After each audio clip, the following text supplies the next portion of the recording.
Hey YouTube, I am back again with another review. I saw One Night in Miami from Amazon Prime and I loved it. It's one of those films where it's mainly dialogue. It's not a whole bunch of action, but it definitely was not needed. It's about the meeting that Malcolm X, Sam Cooke, Muhammad Ali, and Jim Brown had in 63, I think, 63 or 64.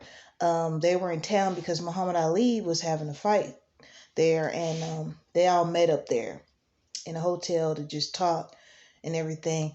The only I said member, the only person that is still alive from that meeting is Jim Brown. Everyone else is deceased.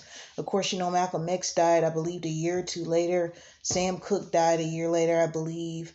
And, Muhammad Ali passed in 2016. So, this movie was directed by Regina King, and big ups to her. I think it's her first directorial thing, but she is amazing. I'm gonna have to do a flowers video about her pretty soon. She's awesome. I just love how she's just everything that she's doing in her career. But anyway, the performances in One Night in Miami were great. I want to point out the man who played Muhammad Ali. His name is Eli Goree. I hope I'm pronouncing that last name correctly. He's a Canadian actor. He did phenomenal. I mean, he had Muhammad Ali's accent down, his Kentucky accent down, his mannerisms. He did great. He probably did better than Will Smith in the movie. Like, I feel like if they ever want to remake a Muhammad Ali movie, they need to cast dude because he was awesome. He really embodied that role. Um, I feel like the guy that played Malcolm X did as well. Now, I haven't seen Sam Cooke or Jim Brown like on interviews or their real life, so I can't say if their mannerisms matched. But the guy that played Sam Cooke, he had he had a beautiful voice, just like Sam Cooke, and I think that's probably how he got the role. He probably sang, and they were like, "Hey, we got to put you in the movie." But he did great as well. And now this was inspired by a true story, so I think I mentioned it before in one of my other videos. But when they say inspired, that means that most of what happened in the movie did not happen in real life. We're kind of speculating what was said in that hotel room, but there were a lot of gems dropped. Like in the movie, Muhammad Ali was telling Sam Cooke, you have the voice. You can reach a broader audience. You're supposed to be doing this work, for black people, our community. And Sam Cooke broke it down. He was like, yo, I wrote a song and then these people, these white dudes record it, but every time that song gets bought, every time somebody buys that record, I get paid, for being the writer. And he was just telling them like, I think he said in the movie, he said, y'all want the piece of the pie? Well, I want the recipe or something like that. I think that was him. That was good. Uh, I just I hate that Corona has made it to where we can't see film in theater, because I'm a theater person. Like, I understand the prices are high, but I found out later on that most of the theaters they make money from the concession stands. They only make a small profit from ticket sales. That's why popcorn is like $150 a bucket, because that's how they make their money. But I do miss, I would have loved to see that in theaters, but I'm pretty much watching everything on like my laptop.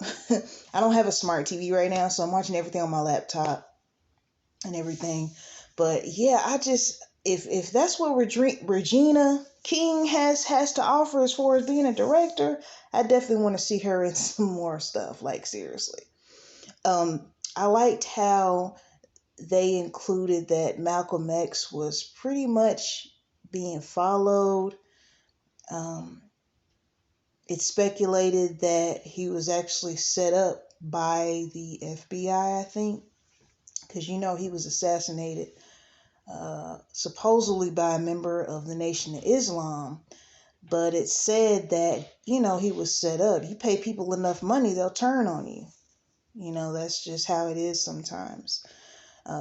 So they put that in the movie. And I loved how it ended, because in the movie, Muhammad Ali he was still Cassius Clay. And he was learning about Islam and learning about being a Muslim. And he prayed with Malcolm and in the hotel room and everything. And at the end, they pretty much showed each of their lives. Like they showed Muhammad Ali saying, "I'm no longer Cassius Clay. My name is Muhammad Ali."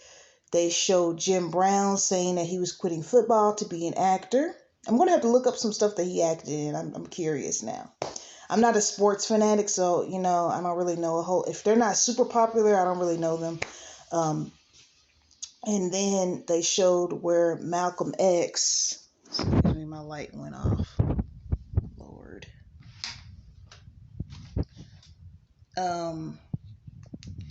They showed, then the damn thing went to the wrong color.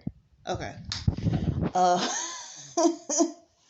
I know y'all are going to be like, Ashley, you need to hurry up and learn how to edit so we don't have to see all that. But anyway, they showed Malcolm X when, racist people bombed his home and he had to run out with his wife and children in the middle of the night. That happened for real. And then they showed Sam Cooke was on the show and they were like, Sam Cooke, we want you to sing something for us. And he said, okay, well, this is something new. I haven't had it out before. And I knew what he was going to sing because it's the one song that he is best known for. But it was Change Gonna Come, which, if you've seen the Malcolm X movie that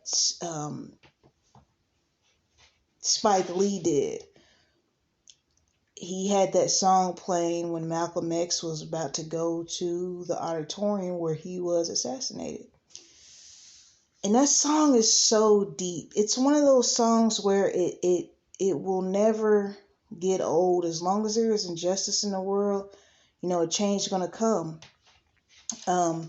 Today was in our inauguration day, and Joe Biden and Kamala Harris got sworn in as a president and vice president. And I do feel like this decade is going to be good.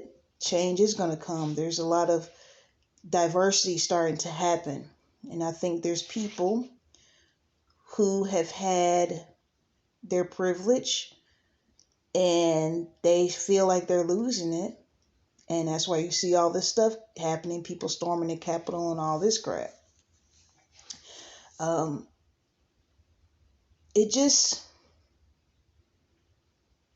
love a movie that's entertaining but can drop a message. I don't want to drop too much that was said in the movie because I would like for you to see it. Again, like I said, it's on Amazon Prime. And but there was a lot that was it makes a lot of sense when you think about it. A lot of things make you think. A lot of things may make you uncomfortable. Like, man, it really is like that. It makes you sit down and like question things.